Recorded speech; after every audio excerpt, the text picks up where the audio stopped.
نحمده ونصلي على رسوله الكريم اما بعد فاعوذ بالله من الشيطان الرجيم بسم الله الرحمن الرحيم رب اشرح لي صدري ويسر لي امري واحلل عقدة من لساني يفقهوا قولي۔ سورۃ المائدہ۔ المائدہ عربی زبان میں دسترخوان کو کہتے ہیں اور دسترخوان پر کھانے ہوتے ہیں۔ اس صورت میں کھانے پینے سے متعلق کچھ احکامات اور قاعدے بتائے گئے ہیں۔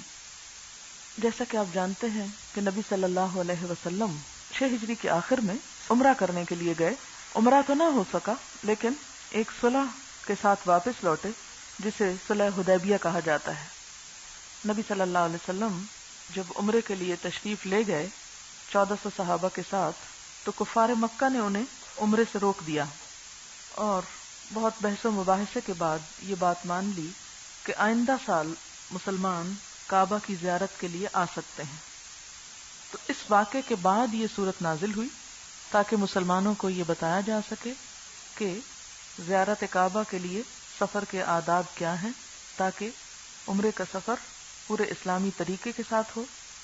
اور اسی طرح چونکہ مسلمانوں کو کفار نے عمرے سے روک کر زیادتی کی تھی، تو اس زیادتی کا جواب مسلمان کس طرح دیں، اور ایسے مواقع پر جبکہ دشمنوں کی طرف سے ناحق زیادتی ہو ایک مسلمان کا طرز عمل کیا ہونا چاہیے۔ اور خصوصی طور پر یہ سفر ایسے راستوں سے گزرتا تھا کہ جس میں مسلمانوں کے راستے میں کئی ایک دشمن بھی تھے، تو ان دشمنوں کے ساتھ معاملہ کیا ہو۔ تو اس قسم کے بہت سے موضوعات اس صورت کے اندر ڈسکس کیے گئے ہیں۔ اس پس منظر کے ساتھ آپ ان آیات کو پڑھیں گے۔ بسم اللہ الرحمن الرحیم۔ یا ایھا الذین آمنوا، اے لوگو جو ایمان لائے ہو، اوفو پورا کرو، بالعقود عہد و پیمان کو، عہدوں کو۔ عقود کا لفظ عقد سے ہے، عین قاف دال، عقد۔ اسی سے اردو میں لفظ عقدہ استعمال ہوتا ہے، گرہ۔ عقد کا معنی ہے گرہ لگانا۔ گرہ کیسے لگائی جاتی ہے ذرا آپ غور فرمائیں۔ گرہ 2 چیزوں کو ملا کر باندھنے کا نام ہے۔ یہاں گرہ لگانے سے مراد معاہدوں کو گرہ لگانا، عہد و پیمان کرنا۔ اور اسی طرح عہد و پیمان کس کے ساتھ ہوتا ہے؟ یا تو بندے کا اللہ کے ساتھ ہوتا ہے یا پھر بندوں کا بندوں کے ساتھ ہوتا ہے۔ تو جب یہ کہا گیا اوفو بالعقود کہ بندشوں کی پابندی کرو، عہد پورے کرو، تو معنی کیا ہوا؟ نمبر 1، بندوں کے ساتھ کیے ہوئے عہد و پیمان پورے کرو، اور دوسری طرف احکامات الہی جو اللہ کی طرف سے بندوں پر عائد ہوتے ہیں، جن کی پابندی کی ذمہ داری انسان پر کلمہ لا الہ الا اللہ پڑھ کر ڈالی جاتی ہے، جس کا پیچھے بھی آپ ذکر کر چکے ہیں کہ ینقضون المیثاق۔ تو نقض میثاق سے بچنے کے لیے جب انسان کہتا ہے کہ میں اللہ کا بندہ ہوں تو ایک معاہدے میں آ جاتا ہے۔ تو اللہ کا بندہ ہونے کی حیثیت سے پھر اس پر جو ذمہ داریاں عائد ہوتی ہیں ان کو پورا کرو، جو احکامات اور قوانین دیے گئے ہیں ان کو مان لو۔ حقیقت یہ ہے کہ مومن کی زندگی ایک پابند زندگی ہے۔ اگرچہ مومن ایک انسان کی حیثیت سے اس دنیا میں آزاد ہے کہ جو چاہے کرے، اس کے باوجود وہ اپنی خوشی کے ساتھ، اپنی مرضی کے ساتھ اپنے آپ کو اللہ کے احکامات کی پابندی سے باندھ لیتا ہے۔ اللہ تعالیٰ کی وحدانیت کا اعتراف کرتے ہوئے، اللہ تعالیٰ کی عظمت اور بڑائی اور حکمت اور قدرت کو مانتے ہوئے اپنے آپ کو جب اللہ کے حوالے کرتا ہے اور اللہ کی بات ماننے کا عہد کرتا ہے، تو یہ چیز ایک بندے کے لیے بہت عزت اور شان کی بات ہے کہ وہ اپنے رب کے ساتھ اپنا تعلق مضبوط باندھ رہا ہے۔ تو پہلے نمبر پر تو ہم زبان سے ایک چیز کا اظہار کرتے ہیں، اقرار کرتے ہیں کہ لا الہ الا اللہ، ہم نے اللہ کو اپنا الہ مان لیا، تو ہم مومن کہلاتے، ایمان والے کہلاتے ہیں۔ جب ہم زبان سے ایک بات کا اقرار کر لیتے ہیں تو پھر ہمیں کیا کرنا ہے؟ اب عملی طور پر اس معاہدے کو نبھانا ہے اور اپنی ساری زندگی میں ان بندشوں کو، ان پابندیوں کو قبول کرنا ہے جو اللہ کی طرف سے ہم پر عائد ہوتی ہیں۔ ہمیں کسی نے مجبور نہیں کیا مسلمان ہونے کو، لیکن جب ہم ایک عہد کر لیتے ہیں، جب ہم ڈکلیئر کر دیتے ہیں کہ ہم نے اللہ کو اپنا الہ مان لیا، تو اس ڈکلریشن کے بعد پھر ہم اب اپنی مرضی کے مالک نہیں رہے، ہمیں اپنے آپ کو اللہ کی مرضی کے تابع کرنا ہے۔ لہذا جو کچھ وہاں سے حکم ملے گا اسے پورا کرنا ہے۔ اسی کی طرف توجہ دلاتے ہوئے اللہ تعالیٰ فرماتے ہیں، یا ایھا الذین آمنو، اے لوگو جو مان چکے ہو، ماننے کا اقرار کر چکے ہو، اب کیا کرو؟ اوفوا بالعقود، عہد و پیمان، احکام الہی کی پابندی کرو، وفا کرو، باندھ کے رکھو اس کو، جیسے تم نے اپنے آپ کو از خود اللہ کی رسی سے باندھا۔ جیسے پیچھے بھی آتا ہے نا، وَاعْتَصِمُوا بِحَبْلِ اللَّهِ جَمِيعًا، جب مسلمان ہو گئے تو اللہ کی رسی کو مضبوط پکڑنا ہے۔ اب اس رسی کو پکڑ کے رکھو۔ اگر تم اپنی رسی چھڑا گئے تو کیا ہوا؟ اطاعت کے دائرے سے نکل گئے، معاہدہ ختم ہو گیا۔ اب نہ صرف یہ کہ یہ پابندی نماز روزے کی حد تک ہے، بلکہ یہ پابندی کھانے پینے کے معاملات میں بھی ہے۔ قرآن کا ایک خاص اسلوب اور خاص حسن یہ ہے کہ آیات اس وقت نازل ہوئیں جب حقیقت میں ان کی ضرورت پیش آئی۔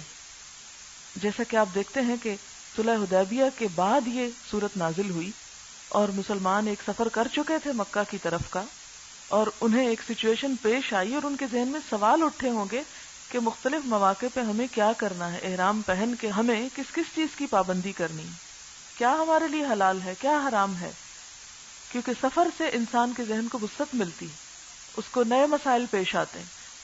تو ان نئے مسائل کا حل یہاں بتایا گیا، اور وہ صرف سفر کے حالات کے لیے نہیں، عام حالات کے لیے بھی فائدہ مند ہوئے۔ اب یہاں بتایا جا رہا ہے، احلت لکم بہیمۃ الانعام، حلال کر دیے گئے تمہارے لیے بہیمۃ چوپائے، الانعام مویشی کی قسم کے، یعنی شریعت الہی میں تمہارے لیے حلال کر دیے گئے کیا؟ نمبر 1 بہیمۃ الانعام۔ بہیمہ کس کو کہتے ہیں؟ اس کا روٹ بے ہے میم ہے، بہم، ابہام سے ہے۔ یہ ابہام کیا ہوتا ہے؟ جس کی بات سمجھ نہ آئے۔ تو یہ جو چوپائے ہوتے ہیں، یہ جب بولتے ہیں تو ان کے بولنے میں ابہام ہوتا ہے، آپ کو سمجھ نہیں آتی کیا بول رہے ہیں۔ مثلا گائے یا بھینس جو بھیں بھیں کرتی ہے تو آپ کو کوئی پتہ چلتا ہے کیا کہہ رہی، کوئی سمجھ نہیں آتی۔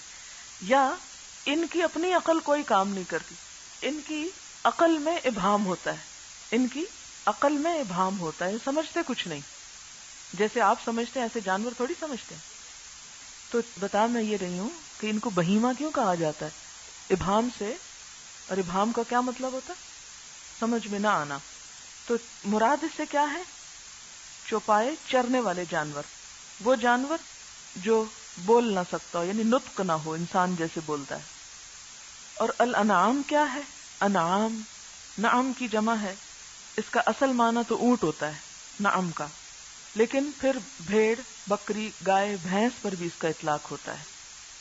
چونکہ ان کی چال میں نرمی ہوتی ہے اس لیے ان کو انعام کہا گیا۔ آپ دیکھیں اونٹ جب چلتا ہے تو اس کے چلنے کی آپ کو دھم دھم محسوس نہیں ہوگی، اسی طرح گائے بھینس کے چلنے سے بھی کوئی خاص آواز نہیں آتی، بکریوں کے چلنے سے بھی زمین میں وہ، لیکن اس کے برعکس جب ایک شیر اور چیتا بھاگتا ہے تو ان کے بھاگنے میں، یا ہاتھی چلتا ہے تو وہ ذرا چال مختلف ہوتی ہے۔ تو یہ بھی بہیمہ سے ملتے جلتے ہیں لیکن انعام کی قسم کے ہیں، اور انعام کی تفصیل جو ہے وہ آگے آپ پڑھیں گے انشاءاللہ۔ سورۃ الانعام میں پوری سورت ہے انعام کے نام سے۔ تو یہاں پر بتایا یہ جا رہا ہے کہ تمہارے لیے ایک تو مویشی حلال کر دیے گئے، انعام حلال کر دیے گئے، اور دوسرے تمہارے لیے کیا حلال کیے گئے؟ بہیمت الانعام، ٹھیک، کہ وہ بہیمہ بھی حلال ہیں جو انعام سے ملتے جلتے ہیں. یعنی پہلے درجے پر انعام حلال ہے، بھیڑ بکری گائے وغیرہ جو ہے، دوسرے درجے پر وحشی جانور جو انعام سے ملتے جلتے ہیں وہ حلال ہیں، جیسے ہرن ہو گیا یا نیل گائے ہو گئی، کچھ اس قسم کے جن کا شکار کیا جاتا ہے نا. اور پھر وہ جانور حرام ہیں جو ذو ناب ہیں، من السباع. ذو ناب کہتے ہیں کچلیوں والے، کچلیاں جس سے کچلتے ہیں، دانت. اور پرندوں میں کون سے؟ جیسے پنجوں والے شکار کرتے ہیں، جیسے شکرا، باز، شاہین وغیرہ، یہ حرام ہیں. یعنی شکاری جانور، شکاری پرندے یہ بھی حرام ہیں. یہ حدیث سے ہمیں پتہ چلتا ہے. تو پھر ہمیں حلال جانوروں کی کیا خصوصیت پتہ چلی؟ کہ ان کی یعنی کچلیاں نہ ہوں. اور اسی طرح ایک اور خصوصیت یہ ہے کہ حیوان کی بجائے نباتات کھاتے ہیں. جیسے کتا یا بلی کیا کھاتے؟ گوشت کھاتے ہیں نا، گوشت خور جانور ہے. لیکن بھینس گائے جو گوشت نہیں کھاتی. تو ان کی جو خصوصیت ہے نا، یہ اس سے ملتے جلتے جو دوسرے جانور ہیں وہ بھی کیا ہوں گے؟ حلال ہوں گے. احلت لکم بہیمت الانعام، حلال کیے گئے تمہارے لیے مویشی کی قسم کے چوپائے. الا، مگر، ما یتلا علیکم، جو پڑھے جائیں گے تم پر، یعنی آئندہ تم پر پڑھے جائیں گے. کہاں؟ آیت نمبر 3 میں. یہاں صرف آیت نمبر 3 لکھ لیں، جب آیت 3 آئے گی تو میں آپ کو یہ بات یاد کرا دوں گی کہ وہ تمہارے لیے خواہ مویشی جانور کیوں نہ ہو یا حلال جانوروں کی فہرست میں کیوں نہ ہو، جب وہ خاص صورت پیش آئے تو وہ تمہارے لیے حلال نہیں رہیں گے.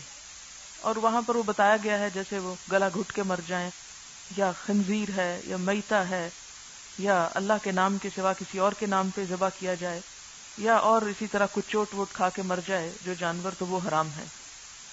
آگے بتایا جائے گا. یہاں بس اتنی ہی بات سمجھنے کی ہے. غیر محل الصید، نہ حلال کرنے والے ہو شکار کو، وانتم حرم، حالانکہ تم احرام کی حالت میں ہو. یعنی عام حالات میں تم شکار بھی کر سکتے ہو، لیکن احرام کی حالت میں شکار کر کے حلال جانور بھی حرام ہو جائے گا، تم پہ نہیں کھا سکتے. مثلا اگر کسی نے احرام کی حالت میں ہرن کو شکار کیا تو اس کا نقصان کیا ہوگا کہ وہ حلال ہرن بھی حرام ہو جائے گا. اس لیے یہاں پر فرمایا گیا غیر محل الصید وانتم حرم، نہ حلال کرنے والے شکار کو حالانکہ تم احرام کی حالت میں ہو. تو سمپل آیت کا معنی کیا ہوا؟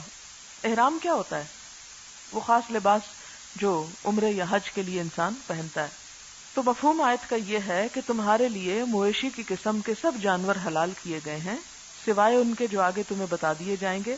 لیکن احرام کی حالت میں شکار تمہارے لیے حلال نہیں ہے، خواہ وہ حلال جانور ہی کا کیوں نہ ہو. کیوں؟ ان اللہ یحکم ما یرید، بے شک اللہ جو چاہتا ہے حکم دیتا ہے. کیوں کی کیا بات ہے؟ یہاں کیوں مت کہو، کیونکہ یہ اللہ کا فیصلہ ہے. ہاں، تم حکمت تلاش کرو، جاننے کی کوشش کرو کیا تمہارے لیے حلال ہے اور کیا حرام ہے، اور جو حرام ہے وہ کیوں حرام ہے، اس کی کیا حکمت ہے. لیکن یہ شرط نہ لگاؤ کہ جب تک حکمت سمجھ میں نہیں آئے گی ہم اس وقت تک مانیں گے نہیں. نہیں، اوفو بالعقود، اوفو بالعقود. وعدہ کر چکے ہو، لا الہ الا اللہ کہہ چکے ہو، اب کیوں سے بات نہیں بنے گی، اب بات ماننی پڑے گی. اللہ تعالیٰ کے ساتھ تمہارا معاہدہ ہے، اب اس کی طرف سے جو تمہارے اوپر پابندی آئی اسے پورا کرو. یا ایھا الذین آمنو، اے لوگو جو ایمان لائے ہو، لا تحلوا، نہ تم حلال کرو، شعائر اللہ، اللہ کی نشانیوں کو. یعنی جس طرح اللہ نے کھانے پینے میں کچھ چیزیں حرام کر دیں، اسی طرح کچھ اور چیزیں بھی حرام کر دیں، اور وہ حرمت شعائر اللہ کی ہے. شعائر اللہ کیا ہے؟ شعائر شعیرہ کی جمع ہے، نشانی، علامت. پھر آپ دیکھیں کہ شعیرہ شعر سے ہے، شعر بال کو کہتے ہیں. تو عموماً بالوں کا کٹ یا رنگ یہ انسان کے لیے ایک نشانی بن جاتے ہیں نا. یعنی انسان کی آپ دیکھیں کہ شکل کا ایک خاص جو حلیہ بنتا ہے وہ بالوں کے سٹائل سے بنتا ہے، ایک علامت ہے نا. بہرحال یہ اس کے روٹ میں جا کے بات کر رہی ہوں، یہاں لکھنے کی نہیں ضرورت، سمجھنے کی بس کافی ہے. تو شعیرہ کہتے ہیں نشانی یا علامت کو. مراد اس سے کیا ہے؟ حرمات اللہ، اللہ کی حرام کردہ چیزیں، حرمات اللہ، یعنی جن کی تعظیم اور حرمت اللہ تعالیٰ نے مقرر کر دی ہے. یا ایھا الذین آمنوا لا تحلوا شعائر اللہ. اب اس کے بھی دو مفہوم لیے گئے. ایک تو وہ جو حج اور عمرے کے موقع پر شاعر ہیں وہ مراد ہیں، اور دوسرا سارے نشان جنہیں دیکھ کر اللہ یاد آ جائے، یعنی جن چیزوں کو دیکھ کر اللہ تعالی کی یاد یا اللہ تعالی کی پہچان ہوتی، یا اللہ کی پہچان کرانے والی چیزیں، یا اللہ کے دین کی خاص علامتیں، نشان. آپ دیکھیں کہ ہر عقیدے یا مسلک یا طرز فکر اس کا ایک شعار ہوتا ہے، ایک موٹو ہوتا ہے، ایک علامت ہوتی ہے. مثلا کسی ملک کا جھنڈا، فوج، پولیس، اس کے یونیفارم، سکے، نوٹ، سٹیمپ، یہ سب کیا ہوتے ہیں؟ ایک حکومت کے نشان ہوتے ہیں، شاعر ہوتے ہیں. اس لیے اگر کوئی ان کی بے حرمتی کرے، جھنڈا کیا ہے انفیکٹ کپڑے کا ٹکڑا ہے نا، لیکن اگر کوئی اسے پاؤں تلے رون دے، آپ کو پتا نا پاکستان میں اس کی سزا کیا ہے قانون میں؟ قابل دست اندازی پولیس جرم ہے، یہ کرائم ہے یہ. حالانکہ آپ نے کیا کیا ہے؟ کپڑا ہی پاؤں میں روندا. آپ بہت دفعہ چادریں رونتے ہوئے جا رہے ہوتے ہیں، کچھ بھی گرا ہوا ہو، لیکن ایک کپڑے کے اس ٹکڑے کی بڑی اہمیت ہے کہ وہ جھنڈا ہے، نشان بن گیا نا، نشان ہونے کی وجہ، اس نشان کی وجہ سے اس کی اہمیت ہے. تو اسی طرح کچھ چیزیں جو ہیں وہ ایک نشان بن جاتی ہیں. آپ دیکھیں کہ جیسے مسجد جو ہے وہ کس کا نشان ہے؟ اسلام کا. گرجا کس کا ہے؟ کرسچینٹی کا. اسی طرح مختلف جو غیر اسلامی حکومتیں ہوتی ہیں، یہ غیر دینی یا غیر مذہبی، ان کے بھی کچھ علامتیں ہوتی ہیں. جیسے اشتراکیت کا نشان کیا ہے؟ ہتھوڑا اور درانتی. اسی طرح اور بہت سی چیزیں. سکھوں کا کیا نشان ہوتا ہے؟ کڑا، کرپان. کرپان کہتے ہیں نا چاقو. ٹربن، وہ خاص قسم کی جو پہنتے. بہرحال یہ سمجھانے کے لیے، مثال کے لیے بات آپ کو بتا رہی ہوں. تو اسی طرح کچھ چیزیں ایسی ہیں کہ جن کو دیکھ کر کون یاد آتا ہے؟ اللہ تعالیٰ کی یاد آتی ہے، اللہ کے دین کی پہچان ہوتی ہے. آپ کے دین کا وہ نشان ہے، ان کی بے حرمتی نہ کرو، ان کی توہین نہ کرو. ولا الشہر الحرام، اور نہ حرام مہینوں کی توہین کرو. حرام مہینے کون سے ہیں؟ رجب، ذوالقعدہ، ذوالحج، محرم. ان میں جنگ کرنا منع ہے، جنگ کرنے سے منع کیا گیا. فرمایا کہ ان کا احترام کرو. ولا الہدیہ، اور ہدی. ہدی کا لفظی معنی تو قربانی ہوتا ہے، لیکن عام قربانی سے مختلف ہے. یہ وہ قربانی ہے ما یہدا الی البیت، جو بیت اللہ کی طرف لے جائی جاتی ہے، حرم کی طرف لے جائی جاتی ہے اور وہاں پر قربان کی جاتی ہے. ہدیہ کی جمع ہے. یعنی ایک طرح سے یہ جو حرم کی طرف لے جا کے قربانی کی جاتی ہے، اللہ کے حضور ہدیہ پیش کیا جاتا ہے نا. ولا الہدیہ، تو قربانی کے جانور جو لے جائے جا رہے ہوں کہاں پر؟ حرم کی طرف ذبح کرنے کے لیے، بیت اللہ کی طرف. تو یہ جانور عام جانوروں سے محترم ہو گئے، ان پہ بھی ہاتھ مت ڈالو. ولا القلائد، اور نہ قلائد کو. قلائد کیا چیز ہے؟ قلادہ کی جمع ہے. قلادہ کہتے ہیں وہ چیز جو گلے میں لٹکائی جائے، جیسے ہار، رسی، پٹا. اور قلادہ کا لفظی معنی ہوتا ہے بٹنا. قلادہ وہ بٹی ہوئی چیز جو گردن میں ڈالی جاتی ہے اور بعد میں ہر گلے میں ڈالے جانے والی چیز کے لیے استعمال ہونے لگا. قلائد سے مراد کیا ہے؟ دراصل کہ قربانی کی علامت کے طور پر گلے میں لٹکائی جانے والی چیز. اہل عرب بسا اوقات پرانی جوتیاں جانوروں کے گلے میں لٹکا دیتے تھے، کچھ من کے لٹکا دیتے تھے، بعض اوقات جیسے گھنٹیاں لٹکا دی جاتی ہیں. اب بھی آپ نے دیکھا ہوگا کہ اونٹوں کی گانی ہوتی ہے، وہ گلے میں اونٹوں کے کلرڈ وول کے ذریعے ایک پٹی سی بنا کے، یا اس کے ساتھ پھمن کہتے ہیں پنجابی میں، اردو میں معلوم نہیں کیا کہتے ہیں، وہ گولے گولے لٹکا دیے جاتے ہیں. تو یہ ایک علامت ہوتی ہے کس چیز کی؟ کہ یہ خاص قسم کے اونٹ ہیں. اچھا یہ جو تقلید لفظ ہے نا ہم بولتے ہیں تقلید کرتے ہیں، یہ بھی اسی سے ہے. تقلید کا لفظی معنی کیا ہے؟ گلے میں کسی کے پٹا پہن لینا، یعنی کسی کی غلامی کا یا کسی کے فالوور ہونے کی ایک علامت، جیسے ٹائی پہنتے ہیں.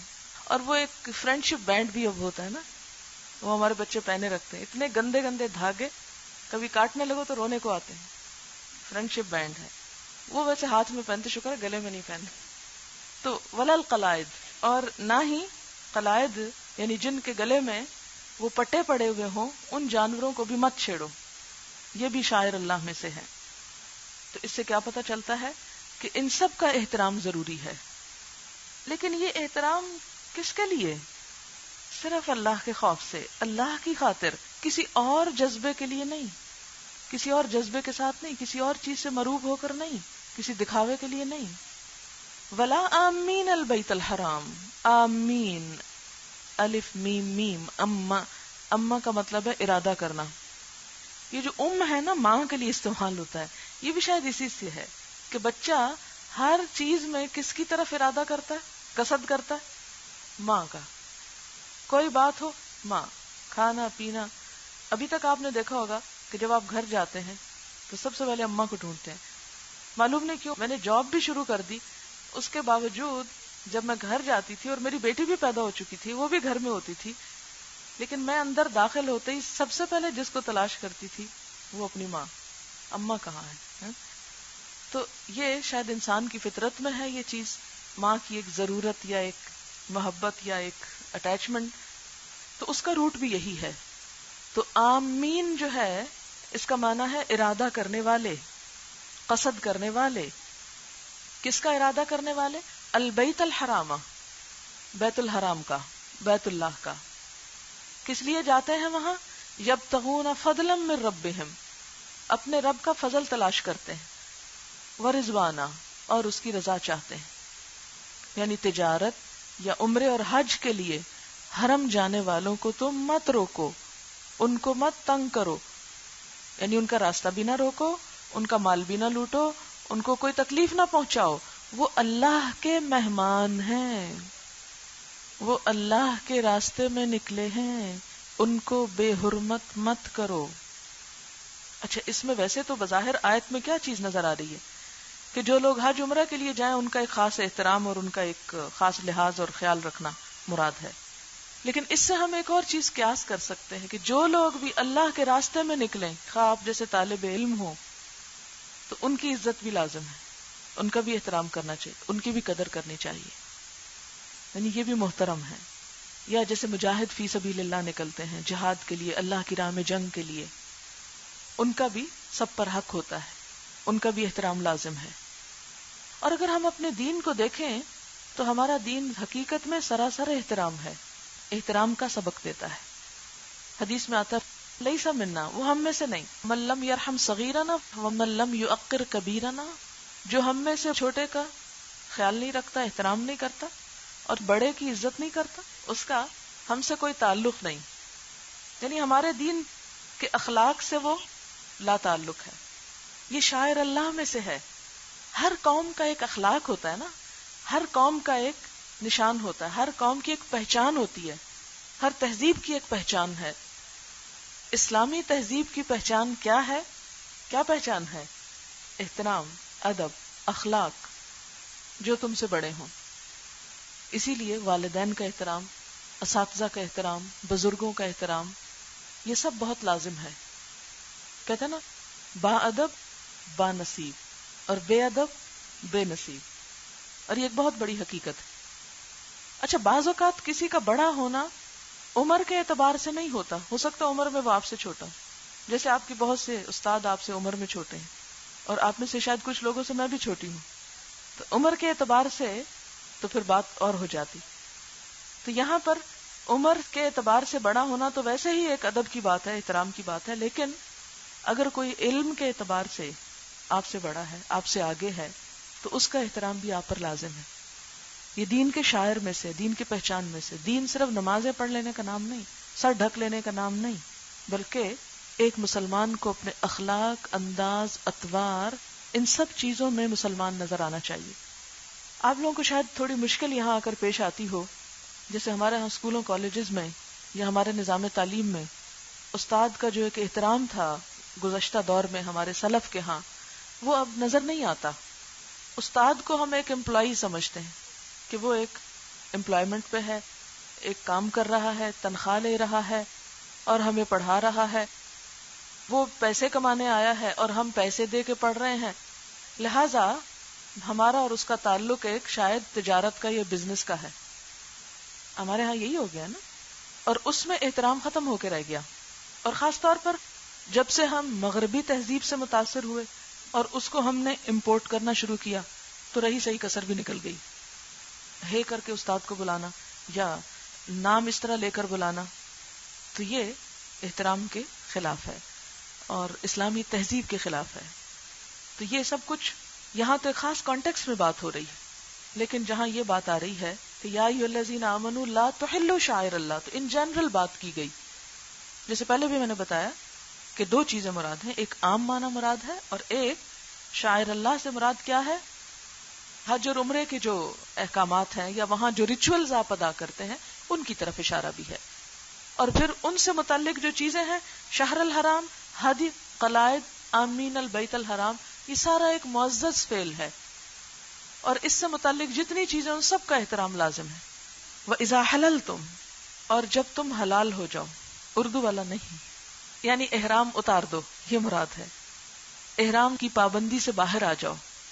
فاصطادوا، تو کیا کرو؟ شکار کرو. فاصطادوا کا لفظ صید سے ہے، صاد یہ دال، صید. پھر تم شکار کر لیا کرو. کس کا؟ حلال جانوروں کا، حرام کا نہیں. اور ان کو مار مار کے بھی نہ پھینکو، وہ اللہ نے تمہارے لیے ایک زینت کا ذریعہ بنائے.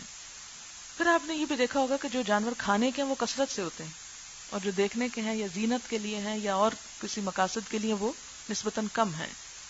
ولا یجرمنکم، اور نہ آمادہ کرے تم کو، شنآن، دشمنی، قوم، کسی قوم کی. شان کہتے ہیں نا دشمن کو، شأن تو حالت کو کہتے ہیں، شان دشمن کو کہتے ہیں، تو شنآن اسی سے ہے.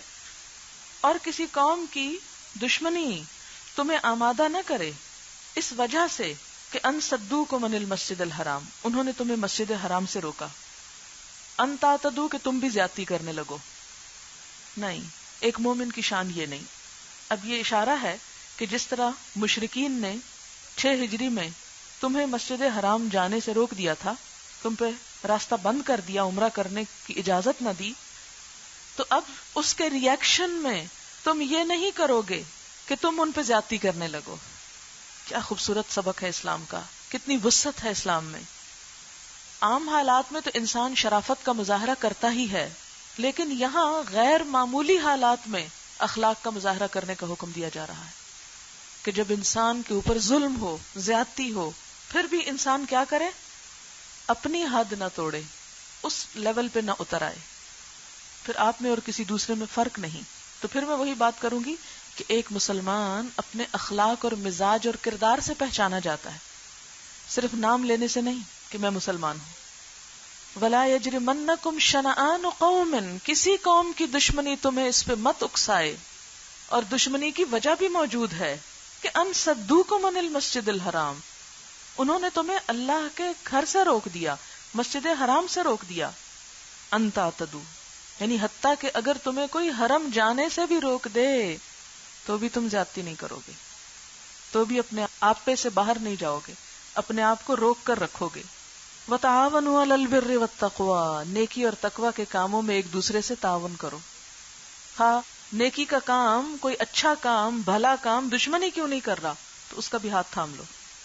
کوئی عصبیت نہیں، کوئی عداوت نہیں، کوئی زیادتی نہیں.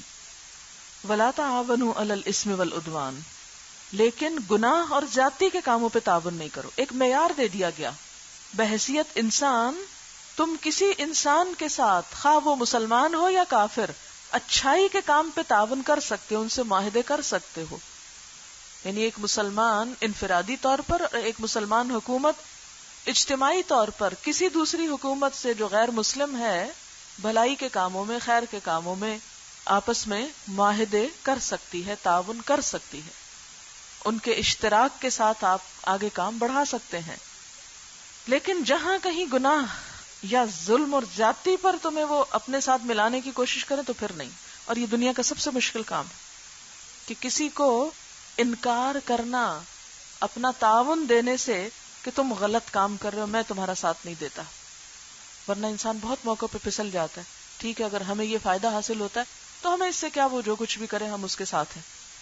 تو مسلمانوں کو ہمیشہ اسی چیز نے نقصان دیا، ذاتی خود غرضی اور مفاد کی خاطر انہوں نے ملک و ملت کو بیچ ڈالا.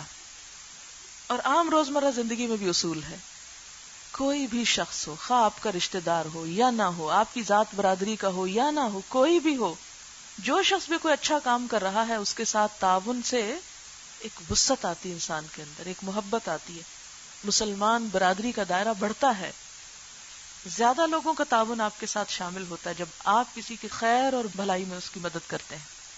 اسی لیے یہاں پھر میں آپ کو بتاتی چلوں کہ الہدا کے بنیادی مقاصد اور بنیادی جو اس کی خصوصیات ہیں، اس میں سے ایک خصوصیت یہ ہے کہ ہم خیر اور بھلائی کے کام میں ہر جماعت، ہر پارٹی، ہر گروہ، ہر مسلک، ہر شخص سے تعاون کریں گے جہاں تک وہ اچھائی کے کام میں کام کر رہا ہوگا.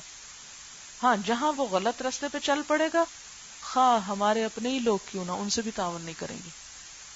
یعنی دوستی اور دشمنی کا معیار ایک مسلمان کے نزدیک رنگ، نسل، شکل اور دنیاوی سٹیٹس نہیں ہوا کرتا. من احب للہ وابغض للہ واعطى للہ ومنع للہ فقد استکمل الایمان.